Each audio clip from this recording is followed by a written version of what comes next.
The $34 trillion problem is one problem.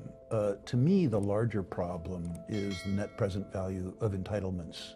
Medicare, Medicaid, well, looking at the camera, old folks like me. The net present value of the off-balance sheet liabilities of the U.S. government, Medicare, Medicaid, Social Security, federal government pensions, stuff like that, exceeds $100 trillion. This isn't Joe Littman's estimate or Rick Rule's estimate. This is the estimate of the Congressional Budget Office, who, by the way, have traditionally underestimated that liability. That bothers me. When I look at the world outside of the collective, which is to say outside of government, I'm extremely positive. In the United States, we have a society that's so creative that a group of teenagers can take over a garage in Sunnyvale and out pops Google. Thus far, our individual tenacity and creativity has funded our collective stupidity. What has changed between now and the 1970s is that in 1970, in the decade of the 70s, the on-balance sheet liabilities of the US government was about 25% of GDP. Now it's 110%. I share much of Littman's positivity in the long term. I'm concerned about the near term. That's the reason I have him here. Right. Too often in my conference, the theme is going to be, the world's going to end on Thursday, here's how you can profit. Right. I look at the economy that we have in terms of the strength, and Daniela, it works for you and I. It works for people who have skill sets that generate real utility in the economy. There are too many people in this economy who don't have the skill sets. They aspire to the same lifestyle that you have and the same lifestyle that I have, but they don't have the ability to generate enough utility for others that they can make the income that we do. And it's not working for them. I look in the little village that I live in Washington, there's a labor shortage there. And somebody who starts at Safeway makes $20 an hour, which sounds like a lot of money in the dollars that you and I were brought up with. But $20 an hour in my little village isn't a living wage. So while the economy is working for you and I, it isn't working for a lot of Americans, and a lot of Americans resent that. If you look at the world the way I do, is the debtor going to be able to pay you back? The answer is no. Did you know that the US government faces an off-balance sheet liability exceeding $100 trillion? This staggering figure, estimated by the Congressional Budget Office, highlights the net present value of entitlements like Medicare, Medicaid, Social Security, and federal government pensions. Rick Rule, a renowned financial expert, draws parallels between our current financial landscape and the 1970s, when the purchasing power of the US dollar plummeted by over 80%. Today, our on-balance sheet liabilities have surged from 25% of GDP in the 1970s to 110%, indicating that while the nominal $100 trillion liability may remain, we'll likely pay it back with a significantly devalued currency. Rule warns that relying on cash could be disastrous, emphasizing that the period from 1982 to 2022 was an unusually benign epoch for American investors. But those days are over. He predicts a replay of the 1970s, where inflation eroded savings and paychecks, and people took years to grasp the full impact. Although the US dollar might still fare better than other major currencies, its purchasing power is set to decline. If you're relying on cash, you might be setting yourself up for financial disaster. I suspect that the actuarial response, I suspect what happens is two things. I think we have a replay of the 1970s in the sense that I think the purchasing power of the US dollar goes down, which is to say the nominal $100 trillion liability stays in place, but we pay it back with a currency where the purchasing power declines. People forget that in the decade of the 1970s, the purchasing power of the US dollar fell by more than 80%. So I think that's part of the answer, sadly. I think the other part of the answer is that they will absolutely means test Social Security, which is to say that people who've made a lot of money and paid into it won't get anything out. And I think they have to raise the age limit. What they do about healthcare costs is going to be a very interesting challenge. Healthcare has become very politicized in the United States, and I'm obviously, as you know, Daniela, not a political analyst, and I don't understand how you resolve, as an example, the age debate. My generation voted ourselves all kinds of cool benefits. We forgot to pay for them, so we're leaving your generation with a bill. The truth is the 1970s were ugly. We had civil strife in the United States. By civil strife, I mean riots in the streets.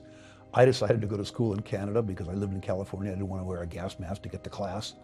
You know, that kind of stuff. We devalued the dollar in a closet sense by 80%, but we got through it. And I'm not sure how we get through this. Part of me says over 15 years, we grow our way out. I'm hoping in a very positive sense that, like Churchill said, Americans always do the right thing when they're left with no other alternatives. So I think the dollar will be the world's reserve currency for the rest of my life. For the record, I'm a very healthy 71-year-old. Because look at the competitors. Doug Casey famously said, the US dollar is the worst currency in the world with the sole exception of every other currency. I don't think that we're going to get through this easily, but I do believe that a society that is as clever as ours, with the distribution of intelligence as broadly spread as ours, will do well. I also believe that there is increasingly a globalization of opportunity and skill. And my hope, and I have to say it's a hope, is that a rise in living standards in places like Malawi and Brazil and Nigeria and Indonesia is as profound as the increase in living standards in China was. And I hope, too, that that globalization of opportunity will make everyone, including Americans, richer. Now, that may be a naive hope. As I say, I have observed that over time, our individual creativity has financed our collective stupidity. If I'm wrong, the outcome is truly ugly. I think the euro has been a slow motion failure, and I think the failure of the euro will continue to escalate. Again, Doug Casey says the US dollar is an I owe you nothing, the euro is a who owes you nothing, and the BRICS is a nobody owes you anything. Think about the constituents to that. Non-convertible currencies, countries that don't trust us but trust each other less, a marriage of convenience, not a marriage of love. Imagine, as an example, a currency that's nobody's obligation, that everybody takes the credit for, nobody takes the blame for. Imagine that the constituents have no reserve liability to it. Now imagine that you're the Chinese and you run up the US dollar equivalent of $1 trillion, say, trade surplus with Russia. Right. There's only so much vodka you can import. What do you do with the balance? What will happen is if they even settle bilaterally, which is to say they settle in rubles and yuan, ultimately they will convert one or the other of those into something they can spend, which is a US dollar. The US dollar, for all its fault, is the only liquid, transparent currency in the world. The US Treasury market, for all its fault, is extremely liquid and extremely transparent, and there is no other financial instrument in the world that comes close to it. I mean, I absolutely positively believe that the US dollar will lose substantial purchasing power in the next 10 years. I don't think it'll lose as much purchasing power as the yen does. I don't think it'll lose as much purchasing power as the British pound does. I don't think it'll lose as much purchasing power as the euro. But I think it will continue to lose purchasing power, which is to say, again quoting Doug Casey, the prettiest mare at the slaughterhouse. The period 1982 to 2022 was probably the most benign epoch in human history, particularly for American investors. The US dollar had hegemony. We had continuing rate cuts. It was a wonderful set of circumstances. Anything that went wrong in our country, we could print it away, people would buy it. So we exported our difficulties to other places. I think that ended in 2022. If I am right, it takes me back again to the decade of the 70s. In 1967, inflation was present. People noticed it. They had this thing called whip inflation now, which they didn't do.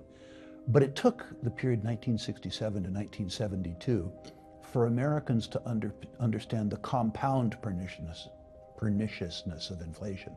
They had been schooled in 20 good years since the end of World War II to expect that things got better and better and better. While they were expecting things to get better, the price of a gallon of gas went from 20 cents to $1. It took them 5 years to understand the ravages of inflation on their savings and on their paychecks. But when they came to understand it Yeah. in 1972, they understood it in earnest. My suspicion is that we are going to experience the same delayed reaction for the same reason. We are conditioned to look at the economy, to look at markets, by the period 1982 to 2022, which was pretty damn good. Right. The consequence of that is that the writing that we see on the wall doesn't scare us as much as it otherwise would. During the decade of the 70s, by 1980, everybody expected the world's worst possible outcomes, which is, of course, when things started turning good. And I think that's the situation. I think that we have been conditioned to expect things in the future that we've experienced in the immediate past. And that has inured us to the lessons of history.